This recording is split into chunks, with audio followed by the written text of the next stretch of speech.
اعوذ باللہ من الشیطان الرجیم بسم اللہ الرحمن الرحیم۔ پچھلی دفعہ ہم سورہ فاتحہ کی تفسیر سن چکے ہیں، لیکن بعض لوگوں کا یہ خیال تھا کہ کیونکہ سورہ فاتحہ نماز میں ہر رکعت میں پڑھی جاتی ہے، اس لیے اس کی تفسیر کو دوہرا لیا جائے، تو لہٰذا میں سمجھے کہ آج قرآن شریف کا 5واں دور شروع ہو رہا ہے، اور پھر میں آپ کے آگے ایک بات پیش کرنا چاہتا ہوں کہ میری تفسیر کا جو طریقہ ہے وہ یہ ہے کہ قرآن کو پہلے قرآن ہی سے سمجھنے کی کوشش کریں۔ اگر کوئی آیت ایکسپلینیٹری نہیں ملتی ہے تو پھر حدیث سے سمجھنے کی کوشش کریں۔ تیسرے سٹیج میں اگر قرآن اور حدیث میں بھی تفسیر نہیں ملتی ہے تو پھر جو علماء کی تفاسیر ہیں ان پہ غور کریں۔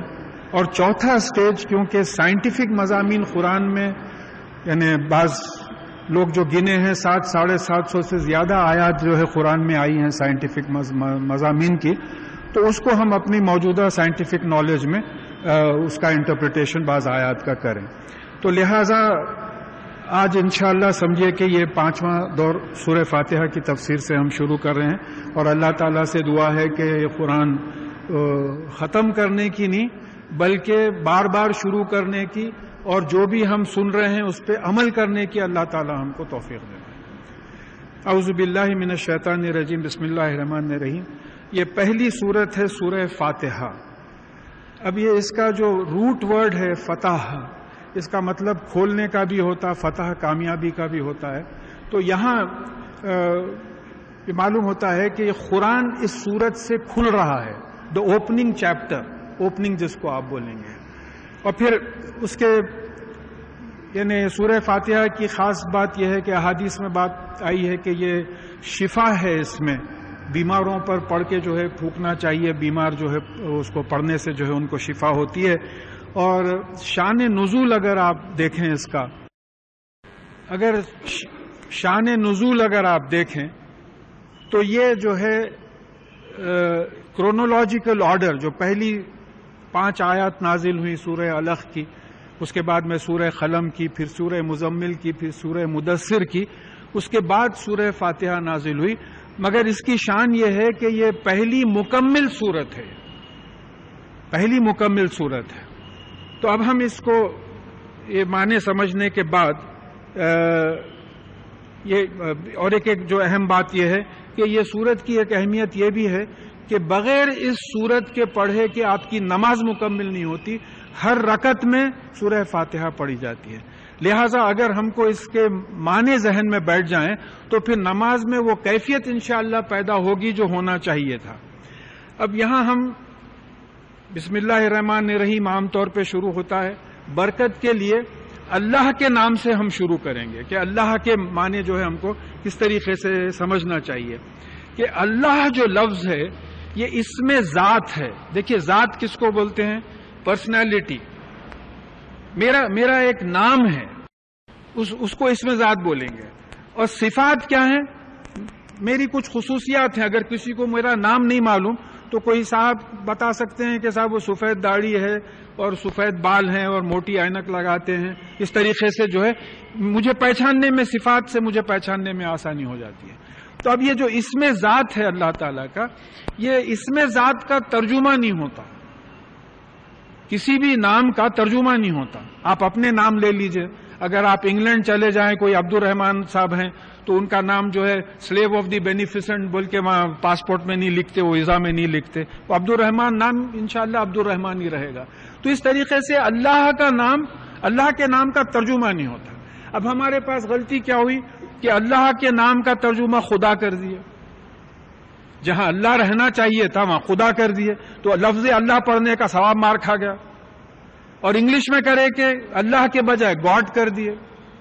تو محمد مارمیوڈیک پیکتھول رحمۃ اللہ علیہ پہلے مفسر تھے انگریزی کے، جنہوں نے یہ بتایا کہ اللہ کا ترجمہ نہیں کیا جا سکتا، نہیں کرنا چاہیے، تو لہٰذا انہوں نے اپنے انگریزی ترجمے میں لفظ اللہ استعمال کیا۔ اب رہا کہ یہ گاڈ کا جو لفظ ہے اس کا ایکویلنٹ، اس کا مساوی عربی میں ہم کو کیا ملتا ہے، وہ ہے لفظ الہ۔ تو اللہ اور الہ میں کیا فرق ہے؟ دیکھیں کلمے کے معنی نہیں سمجھ میں آ رہے ہم کو. اللہ اور الہ جب تک نہیں سمجھیں گے کلمے کے معنی نہیں سمجھ میں آئیں گے. الہ کا مطلب head of the state, head of the universe. جیسا اس کو قرآن میں سورہ قصص میں 38ویں آیت میں فرعون کے ذریعے استعمال کر کے بتایا گیا کہ کیا تم میرے علاوہ اور کسی کو الہ لیتے ہو؟ تب جن کو تاریخ معلوم ہے وہ معلوم ہے کہ فرعون بادشاہ تھا مصر کا. He was the ultimate authority in Egypt. تو بادشاہ جو ہوتا ہے وہ اپنے آپ کو الہ الٹیمیٹ اتھارٹی سمجھتا ہے. تو اس نے کہا، حالانکہ فرعون بت پرست تھا، وہ قرآن سے خود ثابت ہے کہ کیا آپ ان لوگوں کو چھوڑ دیں گے کہ آلیہ تک آپ کے جو الہ ہیں ان کو چھوڑ دیں؟ اس طریقے سے معلوم ہوتا ہے کہ فرعون خود بت پرست تھا اور وہ الہ اس سینس میں اپنے آپ کو بولتا تھا کہ میں بادشاہ کی حیثیت سے الٹیمیٹ اتھارٹی، اقتدار اعلیٰ جس کو بولتے ہیں، میں ہوں. تو قرآن نے الہ کو سمجھا دیا. ہماری نظر سے بعض لوگوں کی یہ بات نہیں گزری. تو اب الہ کا مطلب کیا ہے؟ جو ڈیزگنیشن ہے الہ، عہدہ ہے الہ. اللہ جو ہے اس ذات کا نام ہے جو اس عہدے پہ بیٹھا ہوا ہے. اس کی مثال لیجئے آپ کہ بھئی حضرت ابو بکر صدیق رضی اللہ تعالیٰ عنہ کی خلافت میں اگر کوئی بولتے کہ خلیفہ ان کا عہدہ تھا، نام ان کا ابو بکر رضی اللہ تعالیٰ عنہ تھا. اگر اس زمانے میں کوئی بولتے ابو بکر رضی اللہ تعالیٰ عنہ تو لوگ سمجھ جاتے تھے کہ خلیفہ. اگر کوئی خلیفہ بولتے تو سمجھ جاتے تھے کہ ابو بکر صدیق رضی اللہ تعالیٰ عنہ. مگر یہ ہوا کہ حضرت ابو بکر صدیق رضی اللہ تعالیٰ عنہ کے انتقال کے بعد حضرت عمر رضی اللہ تعالیٰ عنہ خلیفہ ہو گئے. خلیفہ کا عہدہ تو رہا لیکن ذات بدلتی رہی. یہاں اللہ کیونکہ ہمیشہ سے ہے اور ہمیشہ رہے گا، وہ الہ کا عہدہ کوئی لے ہی نہیں سکتا. یعنی ساری کائنات کا سپریم ہیڈ ہمیشہ اللہ تعالیٰ رہے ہیں، اب ہیں اور ہمیشہ رہیں گے.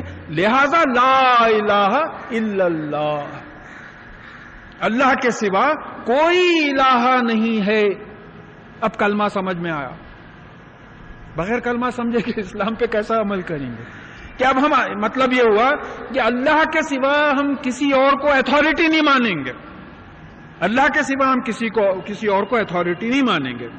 اب رہی آگے بڑی ہے کہ یہ لفظ اللہ جو ہے یہ کسی بت کا نام کبھی نہیں رہا ہے، اور پھر اس کا مؤنث نہیں ہے، فیمینائن نہیں ہے. گاڈ کا فیمینائن ہے گاڈس، اس کا پلورل نہیں ہے. گاڈ کا پلورل ہے گاڈز، اللہ کا پلورل نہیں ہے. پھر اس کے بعد میں جو ہے ہم ان کو کیسا پہچانیں؟ اللہ تعالیٰ ہیں، ہم اللہ تعالیٰ کو کیسے؟ دیکھیے پہچاننے کی چکر ہے پوری. جو پہچان لیا وہ تو خوش قسمت ہو گیا، جو نہیں پہچانا وہ بد قسمت ہے. اللہ کو نہیں پہچان رہے ہیں تو اللہ تعالیٰ کو ہم کیسا پہچانے؟ صفات سے پہچانے اللہ تعالیٰ. رحمان ہے، رحیم ہے، کریم ہے، غفار ہیں، جبار ہیں، قہار ہیں. دو احادیث اگر آپ ملائے تو تقریباً 122 سے 126 جو ہے اسماء الحسنہ ملتے ہیں. غفور ہیں، عفو ہیں، شدید العقاب ہیں. تو یہ تمام اللہ تعالیٰ کی صفات ہیں. ان صفات سے آپ پہچاننا ہے. علیم ہے، وہ علیم ہے جبھی تو عالم ہے. ہم کو کچھ علم دیے جبھی تو ہمارے پاس علم ہے. اگر وہ علم نہیں دیتے تو ہمارے پاس علم کیسا رہتا؟ تو قرآن میں یا حدیث میں نہ اللہ تعالیٰ کی کوئی سائز دی ہوئی ہے، نہ کوئی ویٹ دیا ہوا ہے، نہ کوئی شکل ڈسکرائبڈ ہے. تو لہٰذا ہم اللہ تعالیٰ کو صفات سے پہچانے، ذات پہ